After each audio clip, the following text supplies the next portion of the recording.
Welcome back everyone. इस video में हमें स्टार्ट करना है रेगुलेशन ऑफ रेस्पिरेशन से। लास्ट में हमने पूरा कंप्लीट करा था कि कैसे गैसेस डिफ्यूज़ होती हैं, कैसे ट्रांसपोर्ट होती हैं, हमने कर्व देखा था। अब स्टार्ट करते हैं रेगुलेशन।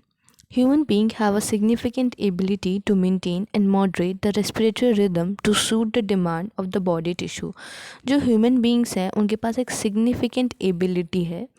सिग्निफिकेंट बहुत मतलब जिसका कोई रोल किसी उसकी इंपॉर्टेंस होती है, ठीक है। तो human being have a significant ability to maintain and moderate the respiratory rhythm. क्या करना, उसको मेंटेन करना और उसको मॉडरेटली रेगुलेट करते हैं, that is maintain and moderate the respiratory rhythm to suit the demands of the body tissue. क्या करने के लिए, जो भी बॉडी टिश्यू की डिमांड आ रही है उसके अकॉर्डिंग चीज़ों को मेंटेन करते हुए मॉडरेट करते हुए चलना, ये एबिलिटी ह्यूमन बीइंग के पास होती है। This is done by the neural system. ये किसके थ्रू होता है, न्यूरल सिस्टम के द्वारा होता है। Specialize center present in the medullar region of the brain called respiratory rhythm center. एक स्पेशलाइज रीजन प्रेजेंट होता है ब्रेन के मेडुलर रीजन में, उसे कहते हैं रेस्पिरेटरी रिदम सेंटर, जो प्राइमरी रिस्पॉन्सिबल है इस रेगुलेशन के लिए। कौन से रेगुलेशन, जो भी हमने पढ़ा कि सिचुएशन के अकॉर्डिंगली चीज़ें मॉडरेट और मेंटेन की जाती हैं। तो ये सब कौन कराता है, किसके वजह से होता है, ये होता है रेस्पिरेटरी रिदम सेंटर के थ्रू। और ये कहाँ प्रेजेंट है, ब्रेन में भी कहाँ प्रेजेंट है, मिडलर रीजन में। Another centre present in the pons region of the brain. दूसरा सेंटर प्रेजेंट होता है ब्रेन के पॉन्स वाले एरिया में, ठीक है। तो another centre present in the pons region of the brain called pneumotaxic centre. क्या नाम है उसका, pneumotaxic centre. Can moderate the functions of the respiratory rhythm centre, जो क्या करता है, इस रेस्पिरेटरी रिदम सेंटर के फंक्शंस को मॉडरेट करता है। Neural signal from this centre can reduce the duration of the inspiration and thereby alter the respiratory rate. जो न्यूरल सिग्नल है इस सेंटर के थ्रू क्या करता है, इंस्पिरेशन का ड्यूरेशन को रिड्यूस करता है और रेस्पिरेट को, जब देखो ड्यूरेशन मतलब टाइम पीरियड, तो वो टाइम पीरियड कम हो गया तो रेस्पिरेटरी रेट भी ऑल्टर कर गया। अब बात की जा रही है एक कीमो सेंसिटिव एरिया की। एक कीमो सेंसिटिव एरिया है जो सूटेड है, जो कहाँ सिचुएटेड है, adjacent to the rhythm center. Rhythm centre के ही एडजेसेंट बराबर में ही एक सिचुएटेड है कौन सा एरिया, कीमो सेंसिटिव एरिया, जो किसके लिए सेंसिटिव होता है, CO2 और हाइड्रोजन आइंस के लिए। तो ये बहुत इंपॉर्टेंट है, क्वेश्चन पूछा जाता है कीमो सेंसिटिव एरिया किस चीज़ के लिए सेंसिटिव होगा, CO2 और हाइड्रोजन आइंस के लिए वो सेंसिटिव है, ना कि ऑक्सीजन के लिए। Increase in the substances can activate the centre. अगर CO2 की कंसनट्रेशन और HI की कंसनट्रेशन बढ़ जाती है तो ये एरिया एक्टिवेट हो जाता है। इसके बदले जब ये एक्टिवेट होगा तो क्या करेगा, सिग्नल भेजेगा रिदम सेंटर को, ताकि जो नेसेसरी एडजस्टमेंट करने हैं, ताकि जो होम्योस्टेसिस वाली कंडीशन है उसको मेंटेन किया जा सके। In the respiratory process by which the substance can be eliminated, और इन सब्सटेंस को एलिमिनेट कर दिया जाए।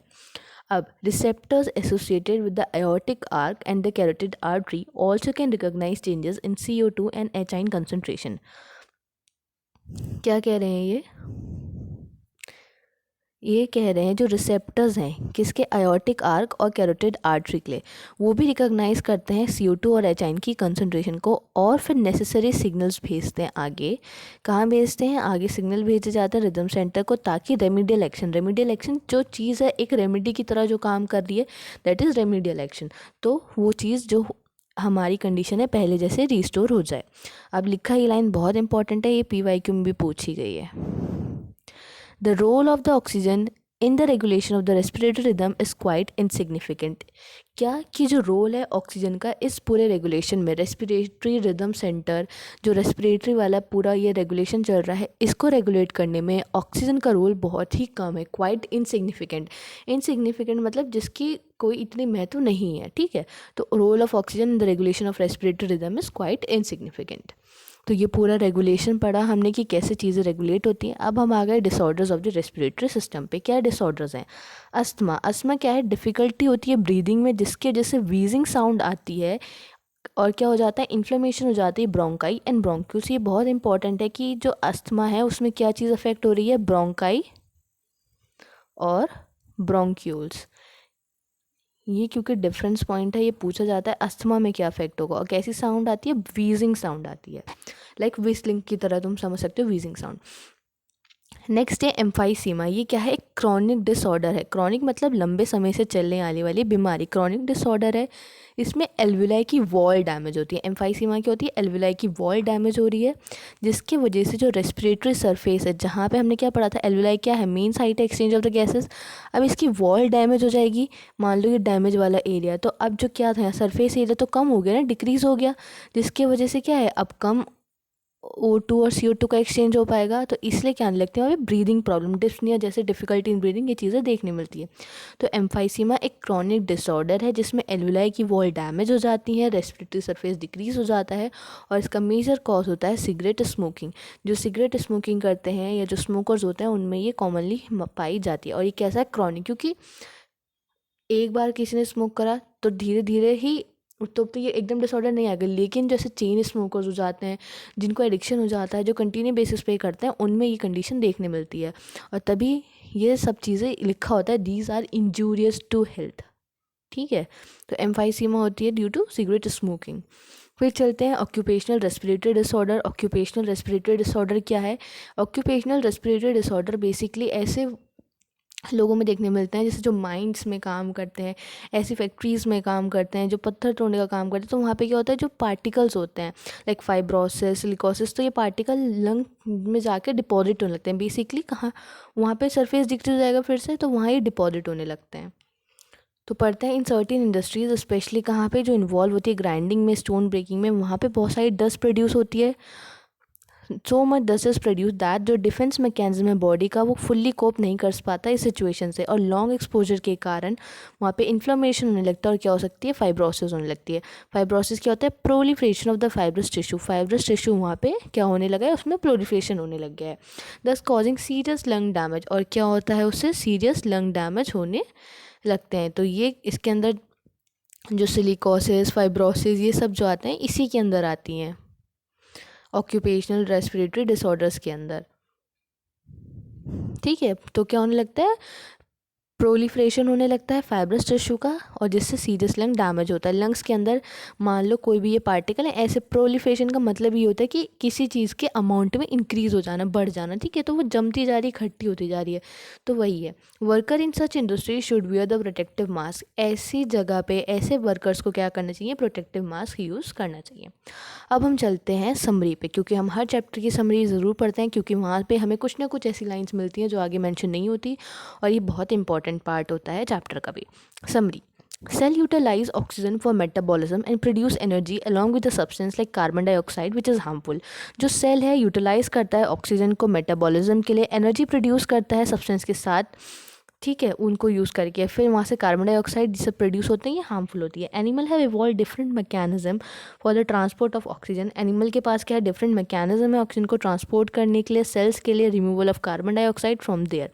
We have a well developed respiratory system comprising 2 lungs. हमारे पास वेल डेवलप्ड रेस्पिरेटरी सिस्टम है, उसमें 2 लंग्स हैं, एसोसिएटेड पैसेज है, और क्या करते हैं? ये सारा फंक्शन परफॉर्म करते हैं।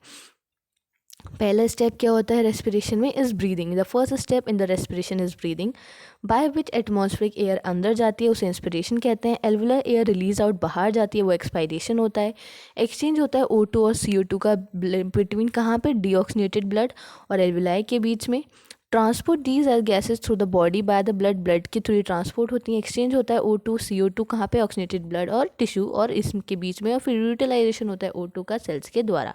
जब O2 सेल्स यूज़ करते हैं तो उसे कहा जाता है सेलुलर रेस्पिरेशन। देखो ये लाइन तुमने अभी तक कहीं नहीं पढ़ी ना, पूरा चैप्टर पढ़ लिया, अब ये लाइन हमें अलग मिली कि जो सेल यूटिलाइज करते हैं O2 उसे कहते हैं सेलुलर रेस्पिरेशन। ये सारे स्टेप्स हैं इसके अंदर इन्वॉल्व होते हैं। अब फिर बात की गई कि इंस्पिरेशन और एक्सपिरेशन कैसे होता है। Inspiration and expiration carried out by the creating pressure gradient. जो इंस्पिरेशन और एक्सपायरेशन है किसके थ्रू होता है? प्रेशर ग्रेडियंट के थ्रू होता है। जब प्रेशर ग्रेडियंट मेंटेन होता है, क्रिएट होता है, तो क्या होता है? गैसेस एक्सचेंज हो जाती है एटमॉस्फेयर और एल्वुलाई के बीच में with the help of specialize muscles. Specialize muscles हमने पढ़ी थी, इंटरकोस्टल मसल्स होती हैं और डायफ्राम।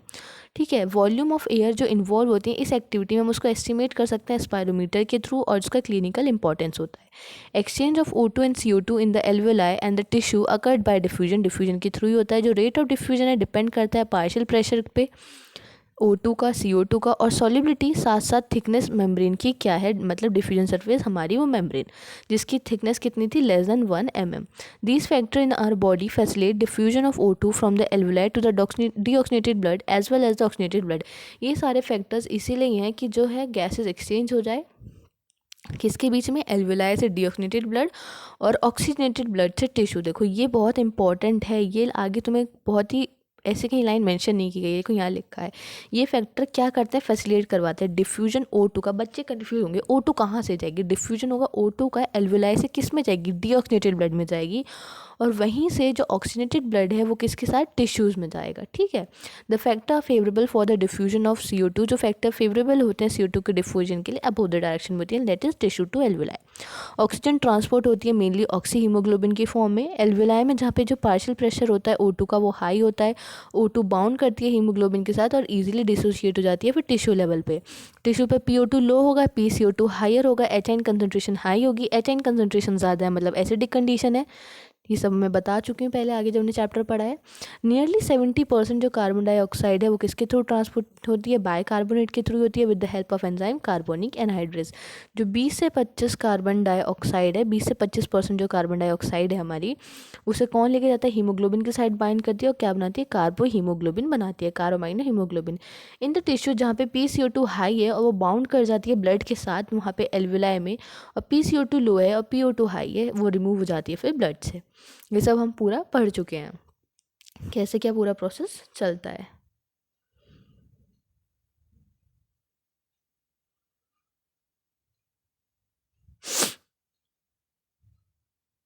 हम चले फिर respiratory rhythm. Respiratory rhythm maintain होती है रेस्पिरेटरी सेंटर के द्वारा, जो कहाँ प्रेजेंट है, medullar region of the brain में। एक नीमोटेक्सिक सेंटर होता है जो कहाँ प्रेजेंट होता है, pons region of the brain में। और कीमो सेंसिटिव एरिया देखो वो ये भी कहा है, कीमो सेंसिटिव एरिया भी प्रेजेंट होता है हमारे मेडुला में। अब आगे एग्जैक्ट ऐसा कहीं मेंशन नहीं किया गया कि कीमो सेंसिटिव एरिया कहाँ है, ठीक है। तो लेकिन बच्चे कंफ्यूज होते हैं, अगर तुमने अच्छे से पढ़ा तो वहाँ भी समझ आएगा, लेकिन यहाँ लिखा है कहाँ होता है, ये भी मेडुला रीजन में ही होता है। और ये क्या करते हैं, रेस्पिरेटरी मैकेनिज्म को पूरा ऑल्टर करते हैं। तो यहाँ पे ये हमारा पूरा चैप्टर एकदम कंप्लीट हो चुका है विद समरी। हमने हर एक लाइन को पूरा डिटेल में अच्छे से समझा है, एक एक लाइन को मैंने पूरा एक्सप्लेन किया है।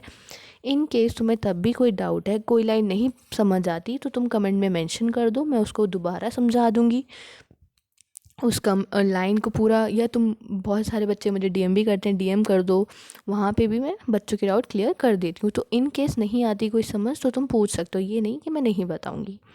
अब नेक्स्ट वीडियो में मिलते हैं नेक्स्ट चैप्टर के साथ, तब तक के लिए thank you and bye bye. और हाँ, PYQ जैसे कि मैं हर वीडियो में बोलती हूँ, PYQ बहुत ज़्यादा इंपॉर्टेंट है। जितने ज़्यादा तुम PYQ प्रैक्टिस करोगे उतना तुम्हारी कमांड बढ़ती जाएगी। तो हो सके तो हर चैप्टर के PYQ लगाते रहो, और ये थोड़ा रिवीजन अब बढ़ा दो, रिवीजन फ्रिक्वेंट होगा तभी चीज़ें दिमाग में बैठ पाएंगी। मिलते हैं नेक्स्ट वीडियो में, तब तक के लिए thank you and bye bye.